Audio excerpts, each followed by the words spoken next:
সূরা ইউসুফ। রহমান রহিম আল্লাহ তাআলার নামে। আলিফ লাম র। এগুলো হচ্ছে একটি সুস্পষ্ট গ্রন্থের আয়াত। নিঃসন্দেহে আমি একে আরবি কোরআন হিসেবে নাজিল করেছি, যেন তোমরা তা অনুধাবন করতে পারো। হে নবী, আমি তোমাকে এ কোরআনের মাধ্যমে একটি সুন্দর কাহিনী শোনাতে যাচ্ছি, যা আমি তোমার কাছে ওহী হিসেবে পাঠিয়েছি। অথচ তার আগ পর্যন্ত তুমি এ কাহিনী সম্পর্কে ছিলে সম্পূর্ণ বেখবর লোকদেরই একজন। এটা হচ্ছে সে সময়ের কথা যখন ইউসুফ তার পিতাকে বলল, হে আমার পিতা, আমি স্বপ্নে দেখেছি 11টা তারা, চাঁদ ও সূরজকে আমি এদের আমার প্রতি সাজদাবনত অবস্থায় দেখেছি। একথা শুনে তার পিতা বলল, হে আমার স্নেহের পুত্র, তুমি তোমার এই স্বপ্নের কথা কিন্তু তোমার ভাইদের কাছে বলে দিও না।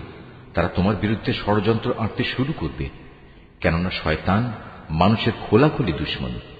এমনি করেই তোমার মালিক তোমাকে নবুয়তের জন্য মনোনীত করবেন এবং তোমাকে স্বপ্নের ব্যাখ্যা সহ দুনিয়ার জ্ঞান শিক্ষা দেবেন, এবং তার নিয়ামত তোমার উপর ও ইয়াকুবের সন্তানদের উপর তেমনি ভাবেই পূর্ণ করে দেবেন, যেমনি ভাবে এর আগেও তিনি তোমার পূর্বপুরুষ ইব্রাহিম ও ইসহাকের উপর তা পূর্ণ করে দিয়েছিলেন।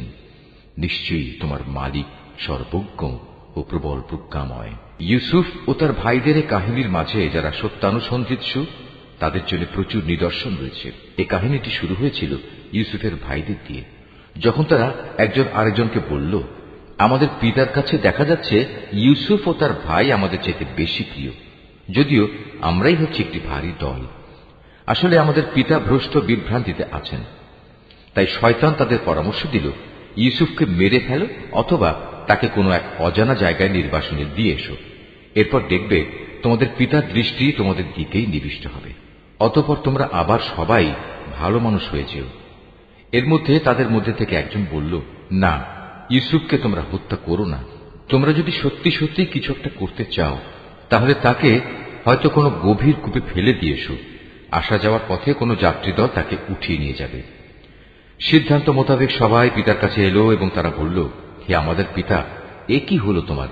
তুমি কি ইউসুফের ব্যাপারে আমাদের উপর ভরসা করতে পারছো না? অথচ আমরা সবাই হচ্ছি তার শুভাকাঙ্ক্ষী। আগামীকাল তাকে তুমি আমাদের সাথে জঙ্গলে যেতে দাও। সে আমাদের সাথে ফলমূল খাবে ও খেলাধুলা করবে। আমরা নিশ্চয়ই তার রক্ষণাবেক্ষণ করব। সে বলল, এটা অবশ্যই আমাকে কষ্ট দেবে যে তোমরা তাকে নিয়ে যাবে। তদুপরি আমি ভয় করছি এমন তো হবে না যে বাঘ তাকে এসে খেয়ে ফেলবে, অথচ তোমরা তার ব্যাপারে অমনোযোগী হয়ে পড়বে। তারা বলল, আমরা একটি ভারী দলবদ্ধ শক্তি হওয়া সত্ত্বেও যদি তাকে বাঘ এসে খেয়ে ফেলে, তাহলে আমরা সত্যি অথর্ব ও ক্ষতিগ্রস্ত হয়ে পড়ব। অতঃপর অনেক বলে কয়ে যখন তারা তাকে নিয়ে গেল এবং তারা তাকে এক অন্ধ কূপে নিক্ষেপ করার ব্যাপারে সবাই সিদ্ধান্ত নিল এবং তারা তাকে কূপে নিক্ষেপ করেও ফেলল, তখন আমি তাকে ওহী পাঠিয়ে জানিয়ে দিলাম, একদিন এমন আসবে যেদিন তুমি এসব কথা এদের সবাইকে বলে দেবে। এরা তো জানেই না এ ঘটনা কার জন্য কি পরিণাম বয়ে আনবে। ইউসুফকে কুয়ায় ফেলে দিয়ে রাতের কিছু অংশ অতিবাহিত হবার পর তারা কাঁদতে কাঁদতে তাদের পিতার কাছে এলো। অনুযোগের স্বরে তারা বলল, হে আমাদের পিতা, আমরা জঙ্গলে দৌড়ের প্রতিযোগিতা দিয়ে দেখতে চেয়েছিলাম আমাদের মধ্যে কে আগে যেতে পারে। আমরা ইউসুফকে আমাদের মাল সামানা পাহারা দেওয়ার জন্য এগুলোর পাশে রেখে গিয়েছিলাম। ইতিমধ্যে একটা নেকড়ে বাঘ এসে তাকে খেয়ে ফেলে। কিন্তু তুমি তো আমাদের কথা কিছুতেই বিশ্বাস করবে না, যত সত্যবাদী আমরা হই না কেন। তারা তার জামায় মিথ্যা রক্ত মেখে নিয়ে এসেছিল। তাদের কথা শুনে সে বলল, হ্যাঁ, তোমরা বরং এটা বলো, একটা কথা তোমরা মনে মনে ঠিক করে এনেছো এবং ধরে নিয়েছো, তা আমি বিশ্বাস করব। সুতরাং এই অবস্থায় পূর্ণ ধৈর্য ধারণ করাই আমার জন্য ভালো। তোমরা যে মন গড়া কথা বলছো সে ব্যাপারে আল্লাহ তাআলাই হচ্ছেন আমার একমাত্র সাহায্যস্থল। অতঃপর ঘটনা এমন হল, একটি বাণিজ্যিক কাফেলা সেখানে এলো। তার একজন পানি সংগ্রাহককে কুয়ার কাছে পাঠালো। সে যখন তার বালতি কুয়ায় নিক্ষেপ করল, অতঃপর সে যখন বালতি টান দিল, তখন দেখল একটি জীবন্ত বালক তাতে বসা। সে তখন চিৎকার দিয়ে বলল, ওহে, তোমরা শোনো, সুখবর, এ তো দেখছি এক কিশোর বালক। কাফেলার লোকেরা বাণিজ্যিক পণ্য মনে করে একে লুকিয়ে নিল। আসলে আল্লাহ তাআলা ভালো করে জানতেন যা কিছু এরা তখন করছিল। তারা তাকে স্বল্প মূল্যে নির্দিষ্ট কয়েক দিরহামের বিনিময়ে বিক্রি করে দিল। বিনা পুঁজির পণ্য বিধায় এ ব্যাপারে তারা বেশি আশাও করেনি। মিশরের যে ব্যক্তি তাকে ক্রয় করেছিল সে তাকে নিজ ঘরে এনে তার স্ত্রীকে বলল, সম্মানজনকভাবে এর থাকার ব্যবস্থা করো, সম্ভবত বড় হয়ে সে কোনোদিন আমাদের উপকারে আসবে, অথবা ইচ্ছা করলে তাকে আমরা নিজেদের ছেলেও বানিয়ে নিতে পারি। এভাবেই একদিন আমি মিশরের জমিনে ইউসুফকে সম্মানজনক প্রতিষ্ঠা দান করলাম, যাতে করে আমি তাকে স্বপ্নের ব্যাখ্যা সহ অন্যান্য বিষয় আশায় সম্পর্কিত জ্ঞান শিক্ষা দিতে পারি। আল্লাহ তাআলা সব সময় স্বীয় ইরাদা বাস্তবায়নে ক্ষমতাবান, যদিও অধিকাংশ মানুষ এ কথাটা জানে না। অতঃপর সে যখন পূর্ণ যৌবনে উপনীত হল, তখন আমি তাকে নানা রকম প্রজ্ঞা ও জ্ঞান দান করলাম, আর আমি এভাবেই নেককার লোকদের পুরস্কার দিয়ে থাকি। একদিন এমন হল, সে যে মহিলার ঘরে থাকত সে তাকে তার প্রতি অসৎ উদ্দেশ্যে আকৃষ্ট করতে চাইল, এবং এ উদ্দেশ্যে সে তার ঘরের দরজাসমূহ বন্ধ করে দিয়ে তাকে বলল, এসো আমার কাছে। এ অশ্লীল প্রস্তাব শুনে সে বলল, আমি থেকে বাঁচার জন্য আল্লাহ তাআলার কাছে আশ্রয় চাচ্ছি। তিনি আমার মালিক, তিনি আমার উৎকৃষ্ট আশ্রয়। যে আল্লাহ তাআলা আমাকে আশ্রয় দিয়ে এখানে থাকতে দিয়েছেন, তার সাথে এই জুলুম আমি করব কিভাবে? তিনি অকৃতজ্ঞ জালেমদের কখনো মুক্তি দেন না। সে মহিলা তার প্রতি অসৎ কাজের এরাদা করে ফেলেছিল, এবং সেও তার প্রতি একই উদ্দেশ্যে এরাদা প্রায় করেই ফেলত, যদি না সে বিশেষ রহমতের নিদর্শন হিসেবে তার মালিকের নিদর্শন প্রত্যক্ষ না করত। এভাবেই আমি ইউসুফকে নৈতিকতার উচ্চমানে প্রতিষ্ঠিত রাখলাম, যেন আমি তার থেকে অন্যায় ও অশ্লীলতাপূর্ণ কাজ দূরে সরিয়ে রাখতে পারি। অবশ্যই সে ছিল আমার নিষ্ঠাবান বান্দাদের একজন। অতঃপর তারা উভয়ই সম্পূর্ণ ভিন্ন ভিন্ন উদ্দেশ্যে দরজার দিকে দৌড়ে গেল। মহিলা তাকে ধরতে গিয়ে পেছন দিক থেকে তার জামা টেনে ছিঁড়ে ফেলল। এমত অবস্থায় তারা উভয়ই তার স্বামীকে দরজার পাশে দাঁড়ানো অবস্থায় পেল। তখন মহিলাটি স্বীয় অভিসন্ধি গোপন করার জন্য ইউসুফকে অভিযুক্ত করে বলল, কি শাস্তি হওয়া উচিত সে ব্যক্তির, যে ব্যক্তি তোমার স্ত্রীর সাথে অশ্লীল কাজের ইচ্ছা পোষণ করে? তাকে হয় জেলে পাঠাতে হবে, নতুবা অন্য কোনো কঠিন শাস্তি দিতে হবে। সে বলল, সে মহিলাই আমাকে অশ্লীল কাজের প্রতি আকৃষ্ট করতে চেয়েছিল। এ সময় সে মহিলার আপনজনদের মধ্যে থেকে একজন এসে সাক্ষী হিসেবে নিজের সাক্ষ্য পেশ করে বলল, ইউসুফের জামা তদন্ত করে দেখা যাক। যদি তার জামার সম্মুখ ভাগ ছেঁড়া হয়ে থাকে, তাহলে বুঝতে হবে অভিযোগের ব্যাপারে সে মহিলা সত্য বলেছে, এবং সে ইউসুফ মিথ্যাবাদীদের একজন। আর যদি তার জামা পেছন দিক থেকে ছেঁড়া হয়ে থাকে, তাহলে বুঝতে হবে সে নারী মিথ্যা কথা বলছে, এবং সেই সত্যিবাদীদের একজন। অতঃপর এ মূল নীতির ভিত্তিতে সে গৃহস্বামী যখন দেখল তার জামা পেছন দিক দিয়ে ছেঁড়া, তখন সে আসল ঘটনা বুঝতে পেরে নিজের স্ত্রীকে বলল, কোনো সন্দেহ নেই, এটা তোমাদের নারীদের ছলনা, আর সত্যি তোমাদের মতো নারীদের ছলনা বড় জঘন্য। হে ইউসুফ, তুমি এ নিয়ে বাড়াবাড়ি করা ছেড়ে দাও, এবং হে নারী, তুমি তোমার অপরাধের জন্য আল্লাহর কাছে ক্ষমা প্রার্থনা করো, কেননা তুমি এখানে আসল অপরাধী। বিষয়টা জানাজানি হয়ে গেলে শহরের নারীরা নিজেদের মধ্যে বলতে লাগলো, আজিজের স্ত্রী তার যুবক গোলামের প্রতি আসক্ত হয়ে পড়েছে, তাকে তার গোলামের প্রেম উন্মত্ত করে দিয়েছে। আমরা তো দেখতে পাচ্ছি সে সুস্পষ্ট গুমরাহিতে নিমজ্জিত হয়েছে। সে মহিলা যখন ওদের কানাকানি ও ষড়যন্ত্রের কথা শুনল, তখন সে ওদের সবাইকে নিজের ঘরে ডেকে পাঠালো এবং তাদের জন্য একটি মাহফিলের আয়োজন করল। রীতি অনুযায়ী প্রত্যেককে খাবার গ্রহণের জন্য এক একটি ছুরি দিল। অতঃপর যখন তারা খাবার গ্রহণ করার জন্য ছুরির ব্যবহার শুরু করল, তখন সে ইউসুফকে বলল, এবার তুমি এদের সামনে বেরিয়ে এসো। যখন মহিলারা তাকে দেখল, তখন তারা তার গরিমায় রূপ যৌবনে অভিভূত হয়ে গেল এবং নিজেদের অজান্তেই ছুরি দিয়ে খাবার গ্রহণের পরিবর্তে নিজেদের হাত কেটে ফেলল। তারা বলল, কি অদ্ভুত সৃষ্টি, এ তো কোনো মানুষ নয়, এ তো হচ্ছে এক সম্মানিত ফেরেশতা। এবার বিজয়িনীর ভঙ্গিতে সে মহিলা বলল, তোমরা দেখলে তো, এ হচ্ছে সে ব্যক্তি যার ব্যাপারে তোমরা আমাকে ভর্ৎসনা তিরস্কার করছিলে। এটা ঠিক, আমি তার কাছ থেকে অসৎ কিছু কামনা করেছিলাম, কিন্তু সে নিজেকে বাঁচিয়ে রেখেছে। কিন্তু আমি তাকে যা করতে আদেশ করি, সে যদি তা না করে, তাহলে অবশ্যই সে কারাগারে নিক্ষিপ্ত হবে এবং অপমানিত হবে। মহিলার দমভক্তি শুনে সে দোয়া করল, হে আমার মালিক, এর আমাকে যে পাপের দিকে আহ্বান করছে তার চাইতে কারাগার আমার কাছে অধিক প্রিয়। যদি তুমি আমাকে এদের ছলনা থেকে রক্ষা না করো, তাহলে হয়তো আমি ওদের প্রতি আকৃষ্ট হয়ে যাব এবং এভাবে আমিও জাহেলদের অন্তর্ভুক্ত হয়ে পড়ব। অতঃপর তার মালিক তার ডাকে সাড়া দিলেন। তার কাছ থেকে তিনি মহিলাদের চক্রান্ত সরিয়ে নিলেন। নিশ্চয়ই তিনি মানুষের সব ডাক শোনেন এবং তাদের ষড়যন্ত্র সম্পর্কেও তিনি সম্যক অবগত।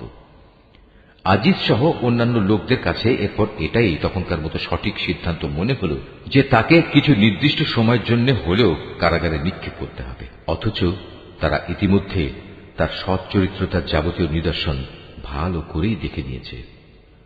ঘটনাক্রমে সে সময় তার সাথে আরো দুজন যুবকও একই কারাগারে প্রবেশ করল। একদিন ওদের একজন ইউসুফকে বলল, আমি স্বপ্নে দেখলাম আমি আঙুর নিংড়ে তার রস বের করছি। অপরজন বলল, আমি দেখেছি আমি আমার মাথায় রুটি বহন করছি এবং কিছু পাখি তা খুঁটে খুঁটে খাচ্ছে। উভয় ইউসুফকে বলল, তুমি আমাদের এর ব্যাখ্যা বলে দাও। আমরা দেখতে পাচ্ছি তুমি আসলেই একজন ভালো মানুষ। সে বলল, তোমরা নিশ্চিত থাকো, এবেলা তোমাদের যে খাবার দেয়া হবে তা তোমাদের কাছে আসার পূর্বেই আমি তোমাদের উভয়কে এর ব্যাখ্যা বলে দেব। তবে জেনে রেখো, এই যে স্বপ্নের ব্যাখ্যা তা হচ্ছে সে জ্ঞানেরই অংশবিশেষ যা আমার মালিক আমাকে শিক্ষা দিয়েছেন। আমি আসলে প্রথম থেকেই তাদের মিল্লাত বর্জন করেছি যারা আল্লাহর উপর ঈমান আনে না, উপরন্তু তারা আখিরাতেও বিশ্বাস করে না। আমি তো আমার পিতৃপুরুষ ইব্রাহিম, ইসহাক ও ইয়াকুবের মিল্লাতেরই অনুসরণ করে আসছি। ইব্রাহিমের সন্তান ও তার অনুসারী হিসেবে এটা আমাদের শোভা পায় না যে আমরা আল্লাহর সাথে অন্য কিছুকে শরীক করব। তাওহীদের এ উত্তরাধিকার হচ্ছে আমাদের উপর এবং সমস্ত মানুষের উপর আল্লাহ তাআলার এক মহা অনুগ্রহ, কিন্তু আমাদের অধিকাংশ মানুষই এজন্য আল্লাহ তাআলার কৃতজ্ঞতা আদায় করে না। হে আমার জেলের সাথীরা, তোমরাই বলো, মানুষের জন্য ভিন্ন ভিন্ন মালিক ভালো না এক আল্লাহ তাআলা ভালো, যিনি মহাপরাক্রমশালী? তাকে ছেড়ে তোমরা যাদের ইবাদত করছো তা তো কতিপয় নাম মাত্র। অজ্ঞতাবশত যা তোমরা ও তোমাদের বাপ দাদারা রেখে দিয়েছ, অথচ আল্লাহ তাআলা এ ব্যাপারে তাদের সাথে কোনো দলিল প্রমাণ নাজিল করেননি। মূলত আইন বিধান জারি করার অধিকার একমাত্র আল্লাহ তাআলারই, আর এ বিধানের বলেই তিনি আদেশ দিচ্ছেন, তোমরা আল্লাহ তাআলা ছাড়া অন্য কারো গোলামি করবে না, কারণ এটাই হচ্ছে সঠিক জীবন বিধান। কিন্তু মানুষদের অধিকাংশই এটা জানে না। হে আমার জেলের সাথীরা, এবার তোমরা স্বপ্নের ব্যাখ্যা শোনো। তোমাদের একজন সম্পর্কে কথা হচ্ছে, সে তার মালিককে শরাব পান করাবে, আর অপরজন যার মাথা থেকে পাখি খুঁটে খুঁটে রুটি খাচ্ছিল তার সম্পর্কে কথা এই যে অচিরেই সে শূলবিদ্ধ হবে। এটা হচ্ছে সেই বিষয়টির ব্যাখ্যা যা তোমরা উভয় জানতে চাচ্ছ। ইতিমধ্যেই কিন্তু তার ফয়সালা করা হয়ে গেছে।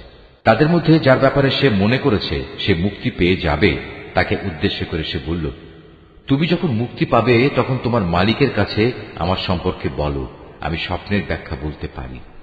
কিন্তু সে মুক্তি পাওয়ার পর শয়তান তাকে তার মালিকের কাছে ইউসুফের প্রসঙ্গে বলার কথা ভুলিয়ে দিল। ফলে কয়েক বছর সময় ধরে সে কারাগারেই পড়ে থাকল। ঘটনা এমন হল, একদিন বাদশা তার পারিষদদের বলল, আমি স্বপ্নে দেখলাম 7টি মোটা গাভী 7টি পাতলা গাভীকে খেয়ে ফেলছে। আরো দেখলাম 7টি সবুজ ফসলের শীষ, আর শেষের 7টি দেখলাম শুকনো। হে আমার দরবার প্রধানরা, তোমরা আমাকে প্রশ্নের ব্যাখ্যা বলে দাও যদি তোমরা কেউ স্বপ্নের ব্যাখ্যা জানো। তারা বলল, হে রাজন, এ তো হচ্ছে এক অর্থহীন স্বপ্ন। আমরা এ ধরনের অর্থহীন স্বপ্নের ব্যাখ্যা জানি না। যে দুজনের একজন কারাগার থেকে মুক্তি পেয়েছিল, দীর্ঘদিন পর তার ইউসুফের কথা স্মরণ হল। সে দরবারি লোকদের কথাবার্তা শুনে বলল, আমি এক্ষুনি তোমাদের এই স্বপ্নের ব্যাখ্যা বলে দিচ্ছি। তোমরা আমাকে কারাগারে ইউসুফের কাছে পাঠিয়ে দাও। কারাগারে গিয়ে সে বলল, হে ইউসুফ, হে সত্যবাদী, তুমি আমাদের 7টি মোটা গাভী 7টি পাতলা গাভীকে খেয়ে ফেলছে এবং 7টি সবুজ শ্যামল ফসলের শীষ, অপর 7টি শুকনো শীষ। এই স্বপ্নটির ব্যাখ্যা বলে দাও, যাতে করে এই ব্যাখ্যা নিয়ে আমি মানুষদের কাছে ফিরে যেতে পারি। হয়তো এর ফলে তারা তোমার মর্যাদা সম্পর্কেও জানতে পারবে। সে বলল, এ স্বপ্নের ব্যাখ্যা ও সে সম্পর্কে তোমাদের করণীয় হচ্ছে, তোমরা ক্রমাগত 7 বছর ফসল ফলাতে থাকবে। এ সময় প্রচুর ফসল হবে। অতঃপর ফসল তোলার সময় আসলে তোমরা যে পরিমাণ ফসল তুলতে চাও তার মধ্যে থেকে সামান্য অংশ তোমরা খাবারের জন্য রাখবে, তা বাদ দিয়ে বাকি অংশ শীষ সমেত রেখে দেবে। এতে করে ফসল বিনষ্ট হবে না। এরপর আসবে 7টি কঠিন খরার বছর, যা এর আগের কয় বছরের গোটা সঞ্চয়ই খেয়ে ফেলবে। তাছাড়া যা তোমরা আগেই এ কয় বছরের জন্য জমা করে থাকবে, সামান্য পরিমাণ যা তোমরা বীজের জন্য রেখে দেবে। অতঃপর একটি বছর এমন আসবে যখন মানুষের জন্য প্রচুর বৃষ্টি বর্ষণ করা হবে। সে বছর তারা প্রচুর আঙুরের রসও বের করবে। সে ব্যক্তি যখন বাদশাকে স্বপ্নের এই ব্যাখ্যা বলল, তখন বাদশাহ আগ্রহের সাথে বলল, ইউসুফকে আমার সামনে নিয়ে এসো। যখন শাহী দূত তার কাছে এই খবর নিয়ে কারাগারে এলো, তখন সে বলল, আমি অনুকম্পায় মুক্তি চাই না। আমার বিরুদ্ধে আনিত অভিযোগ আগে প্রমাণিত হোক। তুমি বরং তোমার মালিকের কাছে ফিরে যাও এবং তাকে জিজ্ঞেস করো সে নারীদের সঠিক ঘটনা কি ছিল, যারা প্রকাশ্য মজলিসে নিজেদের হাত কেটে ফেলেছিল। যদিও আমি জানি আমার মালিক তাদের চক্রান্ত সম্পর্কে সম্যক অবগত ছিলেন, কিন্তু আমার মুক্তির আগেই আমার নির্দোষিতার ঘোষণা একান্ত প্রয়োজন। এরপর বাদশাহ সে নারীদের দরবারে তলব করল এবং তাদের জিজ্ঞেস করল, ঠিক ঠিক আমাকে বলো তো, সেদিন তোমাদের কি হয়েছিল, যেদিন তোমরা ইউসুফের কাছ থেকে অসৎ কর্ম কামনা করেছিলে? তারা বলল, আশ্চর্য আল্লাহ তাআলার মাহাত্ম্য, আমরা তো তার মধ্যে কোনো পাপই দেখতে পাইনি। এ কথা শুনে আজিজের স্ত্রী বলল, এখন যখন সত্য প্রকাশিত হয়েই গেছে, তখন আমাকেও বলতে হয়, আসলে আমি তার কাছে অসৎ কাজ কামনা করেছিলাম। অবশ্যই সে ছিল সত্যবাদী। শাহী তদন্তের খবর শুনে ইউসুফ বলল, এটি আমি এজন্য করতে বলেছিলাম যেন সে বাদশাহ জেনে নিতে পারে আমি আজিজের অবর্তমানে তার আমানতের কোনো খেয়ানত করিনি। কেননা আল্লাহ তাআলা কখনো খেয়ানতকারীদের সঠিক পথ দেখান না। তবে আমি আমার ব্যক্তি সত্তাকেও নির্দোষ মনে করি না, কেননা মানুষের প্রবৃত্তি হামেশাই মন্দপ্রবণ। কিন্তু তার কথা আলাদা, যার প্রতি আমার মালিক দয়া করেন। অবশ্যই আমার মালিক আমার উপর ক্ষমাশীল ও পরম দয়ালু। এরপর বাদশাহ বলল, ইউসুফকে আমার কাছে হাজির করো, আমি তাকে একান্তভাবে আমার নিজের করে রাখব। ইউসুফকে আনার পর যখন বাদশাহ তার সাথে কথা বলল, তখন সে বলল, আজ সত্যি সত্যি তুমি আমাদের সবার কাছে একজন সম্মানী ও বিশ্বস্ত ব্যক্তি বলে প্রমাণিত হলে। সে বাদশাকে বলল, যদি তুমি আমাকে বিশ্বস্তই মনে করো, তাহলে রাজ্যের এই বিশৃঙ্খল খাদ্য ভাণ্ডারের উপর আমাকে নিযুক্ত করো। আমি অবশ্যই একজন বিশ্বস্ত রক্ষক ও অর্থ পরিচালনায় অভিজ্ঞ বটে। তাকে দেশের ভাণ্ডারের দায়িত্বশীল নিযুক্ত করার পর আল্লাহ তাআলা বললেন, এবং এভাবেই আমি ইউসুফকে মিশরের ভূখণ্ডে ক্ষমতা দান করলাম। সে দেশের যথা ইচ্ছে বসবাস করতে পারবে, আর আমি যাকে চাই তার কাছে আমার রহমত পৌঁছে দিই। আমি কখনো নেককার লোকদের পাওনা বিনষ্ট করি না। যারা আল্লাহর উপর ঈমান আনে এবং তাকে ভয় করে, তাদের জন্য তো আখিরাতের পাওনা রয়েছে, যা অনেক উত্তম। ইউসুফের ভাইয়েরা পরিবারের রসদ কেনার জন্য মিশরে এলো এবং একদিন তার সামনেও হাজির হল। সে তাদের দেখে চিনতে পারল, কিন্তু তারা তাকে চিনতে পারল না। যখন সে তাদের রসদের যাবতীয় ব্যবস্থা সম্পন্ন করে দিল, তখন সে তাদের বলল, এরপর যদি আবার আসো, তাহলে তোমরা তোমাদের পিতার কাছ থেকে তোমাদের বৈমাত্রেয় ভাইটিকে নিয়ে আমার কাছে আসবে।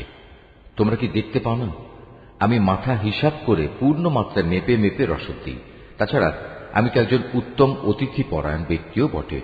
তবে যদি তোমরা আগামীবার তাকে নিয়ে আমার কাছে না আসো, তাহলে আমার কাছে তোমাদের জন্য আর কোনো রসদ থাকবে না। সে অবস্থায় তোমরা আমার কাছেও ঘেঁষো না।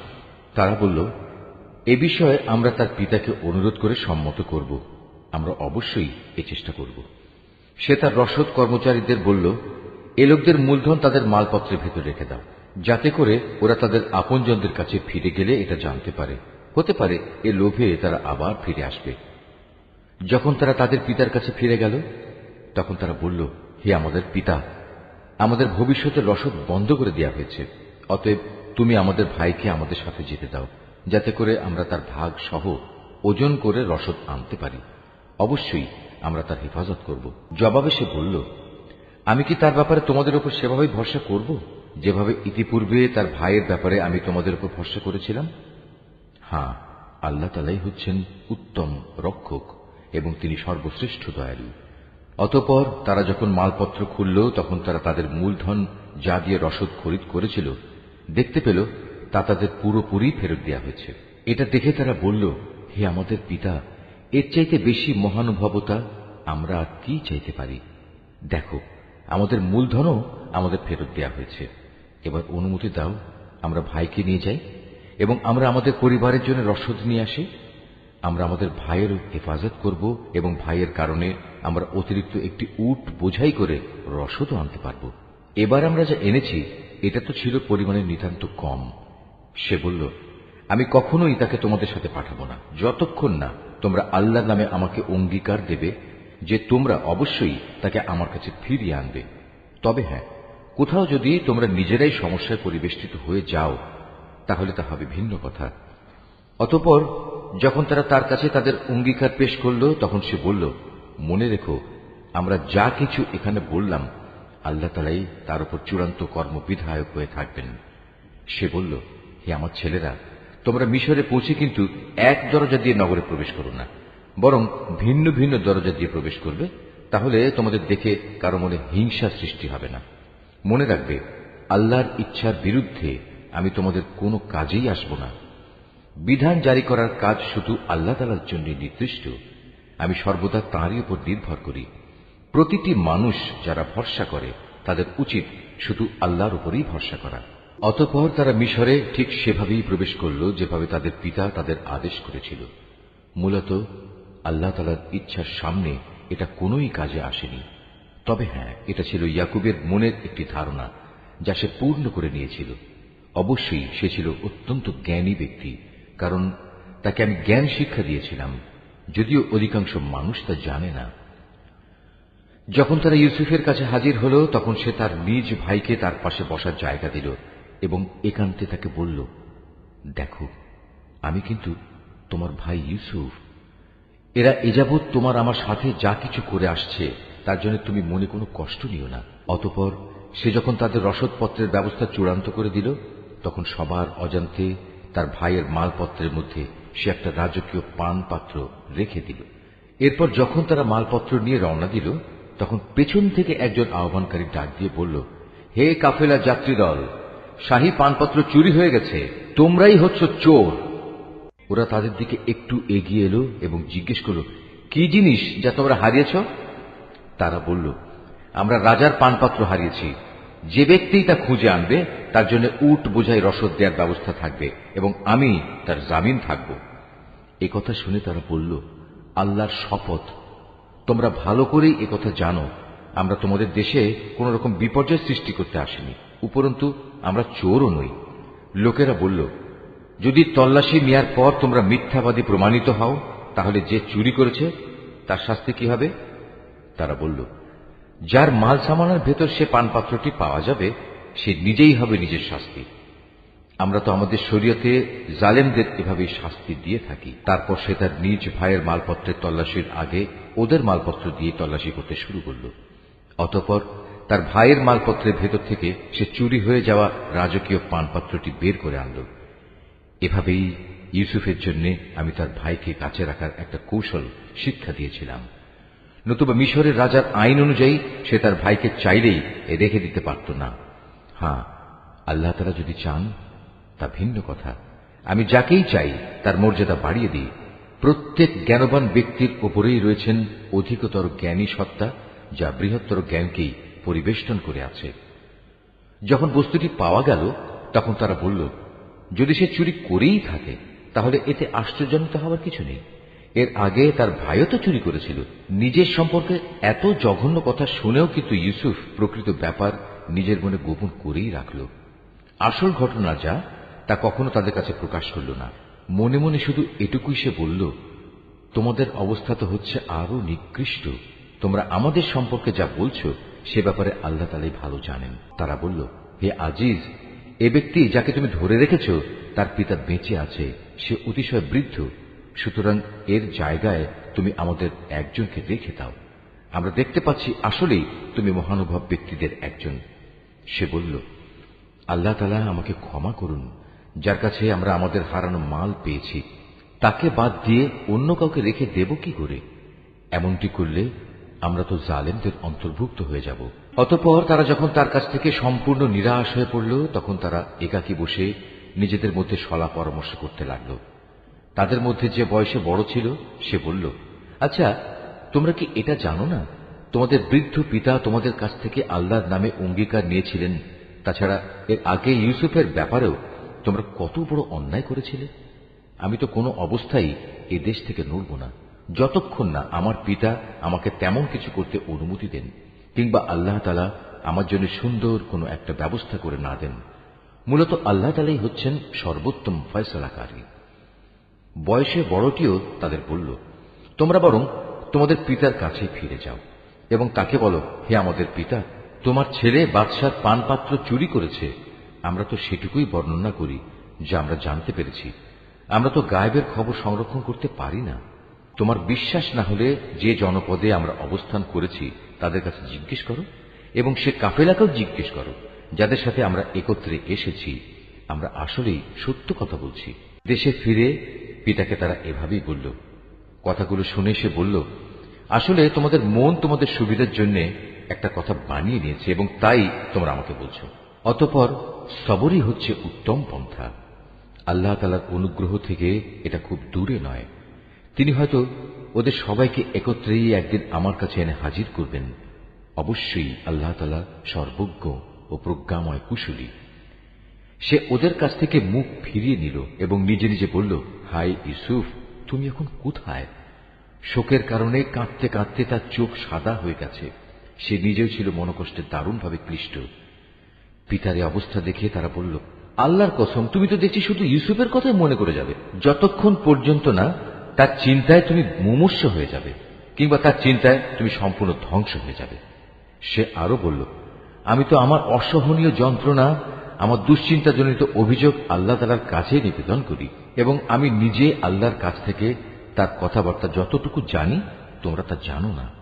হে আমার ছেলেরা, তোমরা মিশরে যাও এবং ইউসুফ ও তার ভাইকে আর একবার তালাশ করো। তালাশ করার সময় তোমরা আল্লাহ তাআলার রহমত থেকে মোটেই নিরাশ হইও না। আল্লাহ তাআলার রহমত থেকে তো শুধু কাফেররাই নিরাশ হতে পারে। তারা যখন পুনরায় তার কাছে হাজির হল, তখন তারা বলল, হে আজিজ, আমাদের পরিবার পরিজন দুর্ভিক্ষের কারণে বিপন্ন হয়ে পড়েছে। এবার আমরা সামান্য কিছু পুঁজি এনেছি, এটা গ্রহণ করে আমাদের পূর্ণ মাত্রায় রসদ দান করার ব্যবস্থা করুন। মূল্য হিসেবে নয়, বরং এটা আমাদের বিপন্ন মনে করে দান করুন। যারা দান খয়রাত করে আল্লাহ তাআলা তাদের পুরস্কৃত করেন। ভাইদের এই আকুতি শুনে সে বলল, তোমরা কি জানো তোমরা ইউসুফ ও তার ভাইয়ের সাথে কি আচরণ করেছিলে? কত মূর্খ ছিলে তোমরা তখন। তারা বলে উঠল, তুমি কি ইউসুফ? সে বলল, হ্যাঁ, আমি ইউসুফ, আর এ হচ্ছে আমার ভাই। আল্লাহ তাআলা আমাদের উপর অনেক মেহেরবানি করেছেন। সত্যি কথা হচ্ছে, যে কোনো ব্যক্তি তাকওয়া ও ধৈর্যের আচরণ করে সে যেন জেনে রাখে আল্লাহ তাআলা কখনোই নেককার মানুষের পাওনা বিনষ্ট করেন না। ওরা বলল, আল্লাহর কসম, আজ আল্লাহ তাআলা নিশ্চয়ই তোমাকে আমাদের উপর প্রাধান্য দিয়েছেন। আমরা আসলেই অপরাধী। ভাইদের কথা শুনে সে বলল, আজ তোমাদের বিরুদ্ধে আমার কোনো অভিযোগ নেই। আল্লাহ তাআলা তোমাদের ক্ষমা করে দিন, কেননা তিনি সব দয়ালুদের মধ্যে শ্রেষ্ঠ দয়ালু। এখন তোমরা বরং আমার গায়ের এই জামাটি নিয়ে যাও এবং একে আমার পিতার মুখমণ্ডলের উপর রেখো। দেখবে তিনি তার দৃষ্টিশক্তি ফিরে পাবেন। অতঃপর তোমরা তোমাদের সমস্ত পরিবার পরিজনদের দিয়ে আমার কাছে চলে এসো। এদিকে এই কাফেলা যখন মিশর থেকে বেরিয়ে পড়ল, তখন তাদের পিতা আপনজনদের উদ্দেশ্য করে বলতে লাগলো, তোমরা যদি সত্যিই আমাকে অপ্রকৃতিস্থ মনে না করো, তাহলে আমি তোমাদের বলবো, আমি যেন চারিদিকে ইউসুফের গন্ধ পাচ্ছি। ওখানে যারা হাজির ছিল তারা বলল, আল্লাহর কসম, তুমি তো এখনো তোমার সে পুরনো বিভ্রান্তিতে পড়ে রয়েছ। অতঃপর সত্যিই যখন ইউসুফের জীবিত থাকার খবর নিয়ে সুসংবাদ বাহক তার কাছে উপস্থিত হল এবং ইউসুফের কথানুযায়ী তার জামাটি তার মুখমণ্ডলে রাখল, তখন সাথে সাথেই সে দেখার শক্তি ফিরে পেল। উৎফুল্ল হয়ে এবার সে বলল, আমি কি তোমাদের একথা বলিনি? আমি আল্লাহর কাছ থেকে এমন কিছু জানি যা তোমরা জানো না। তারা বলল, হে আমাদের পিতা, আমরা অপরাধ করেছি। তুমি আল্লাহর কাছে আমাদের গুনাহ ক্ষমা প্রার্থনা করো। সত্যি আমরা বড় গুনাহগার। সে বলল, অচিরেই আমি তোমাদের গুনাহ মার্জনার জন্য আমার মালিকের কাছে দোয়া করব। অবশ্যই তিনি ক্ষমাশীল ও পরম দয়ালু। অতঃপর যখন তারা সবাই ইউসুফের কাছে মিশরে চলে এলো, তখন সে তার পিতামাতাকে সম্মানের সাথে নিজের পাশে স্থান দিল এবং তাদের স্বাগত জানিয়ে সে বলল, তোমরা সবাই এবার আল্লাহর ইচ্ছায় নিরাপদে মিশরে প্রবেশ করো। সেখানে যাওয়ার পর সে তার পিতামাতাকে সম্মানের উচ্চ আসনে বসালো এবং ওরা সবাই দরবারের নিয়ম অনুযায়ী তার প্রতি সম্মানের সাজদা করল। এ সময় ইউসুফের তার অতীত স্বপ্নের কথা মনে হয়ে গেল। সে বলল, হে আমার পিতা, এ হচ্ছে আমার ইতিপূর্বেকার সে স্বপ্নের ব্যাখ্যা। আজ আমার মালিক যা সত্যে পরিণত করেছেন। তিনি আমাকে জেল থেকে বের করে আমার উপর অনুগ্রহ করেছেন। তিনি তোমাদের মরুভূমির আরেক প্রান্ত থেকে রাজ দরবারে এনে তোমাদের উপর মেহেরবানি করেছেন। এমনকি শয়তান আমার এবং আমার ভাইদের মধ্যেকার সম্পর্ক খারাপ করার গভীর চক্রান্ত করার পরেও তিনি দয়া করেছেন। অবশ্যই আমার মালিক যা ইচ্ছা করেন তা অত্যন্ত নিপুণতার সাথে আঞ্জাম দেন। নিশ্চয়ই তিনি সর্বজ্ঞ ও প্রবল প্রজ্ঞাময়। হে আমার মালিক, তুমি আমাকে যেমনি রাষ্ট্র ক্ষমতা দান করেছ, তেমনি স্বপ্নের ব্যাখ্যা সহ দুনিয়ার আরো বহু বিষয় আশয় শিক্ষা দিয়েছ। হে আসমান সমূহ ও জমিনের স্রষ্টা, তুমি আমার একমাত্র অভিভাবক, দুনিয়াতেও এবং আখিরাতেও। একজন অনুগত বান্দা হিসেবে তুমি আমার মৃত্যু দিও এবং পরকালে আমাকে নেককার মানুষদের দলে শামিল করো।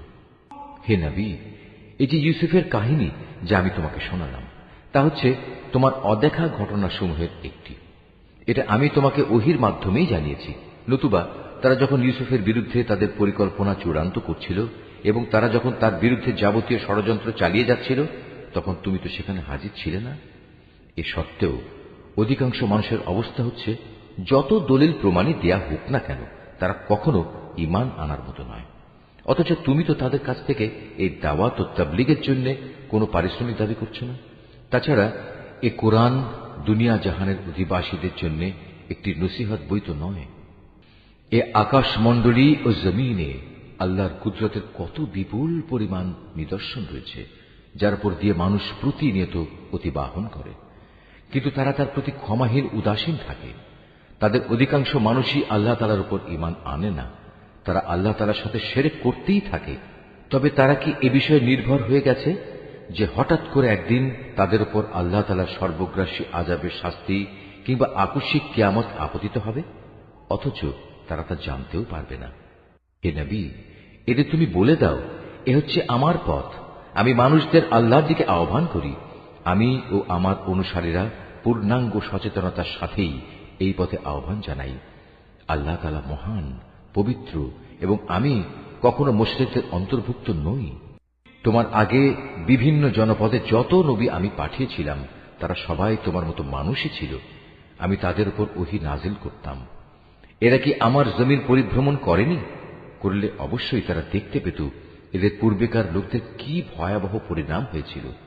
সত্য কথা হচ্ছে, আখিরাতের ঠিকানা তাদের জন্যই কল্যাণময়, যারা নবীদের পথে চলে তাকওয়া অবলম্বন করেছে।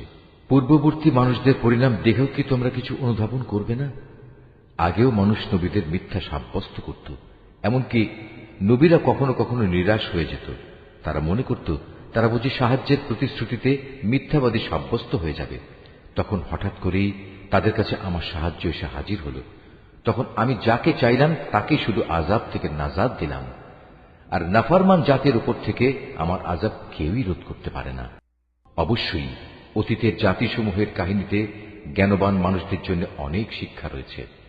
কোরআনের এসব কথা কোনো মন গড়া গল্প নয়, বরং এ হচ্ছে তারই স্পষ্ট সমর্থন যে আসমানি কিতাব তাদের কাছে আগে থেকেই মজুদ রয়েছে, বরং তাতে রয়েছে প্রতিটি বিষয়ের বিস্তারিত ও সঠিক ব্যাখ্যা। সর্বোপরি এতে রয়েছে ঈমানদার মানুষদের জন্য হেদায়েত ও রহমত।